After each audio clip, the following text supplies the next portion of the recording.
What do you say to your team in the locker room after a game like that? Well, you just talked to them about, hey, there's a lot of different ways we could have won that game, and we didn't get it done. There's 5 or 6 different ways we could have won that ball game, and we didn't. And I just said, hey, the football gods aren't with us right now, and somebody's got to make a play, somebody's got to step up, we got to drive the ball off there, somebody got to get first down. However you look at it, we didn't get it done. And one thing I told those kids, we got to learn to finish. We had that game. There's no reason to lose that ball game, and we just got to learn to finish. And that's part of the problem we're going through this year. We're reteaching everything.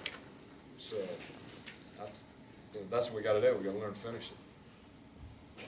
Coach, you seemed a little hot under the collar on that last touchdown pass that USF had. Did you feel like things pushed off on that? We're not going to talk about that. Conference rules don't let you discuss officiating. Okay.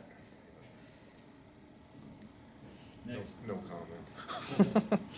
Coach, you guys had come in probably expecting Quentin Flowers to get a start as he did. How much did you prepare for Mike White? Not that much. We thought Flowers was going to start. We prepared for their offense. I mean, who knew how they were going to juggle those quarterbacks? A lot of times when you start a different quarterback, you go with him. If you don't like what you're doing, you go back to your normal stuff. It was just one of those things. It wasn't him in that last drive. It was more us than it was him. I think our kids just pushed too much. They wanted it too bad. Instead of just playing sound fundamental football and relaxing and doing their job, they tried to overcompensate. I mean, I had some guys clean up fire zones that we didn't make plays. That's the bottom line with it. I don't think it was that quarterback. Did the conditions impact the way you or your offensive staff called the game at all? I think we ran the ball a little more probably because of how wet it was out there. I mean, Matt fumbled a couple of deals, we covered them up. I thought for the most part it was pretty good for the weather conditions as far as handling the football, and did a pretty good job. That one where that ball snapped high, he has to jump up and catch in one hand and turn it into an 8-yard gain. That was pretty impressive play.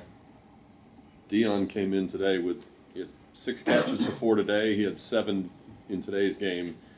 Did you see anything in practice that suggested he had a breakout performance like that in him?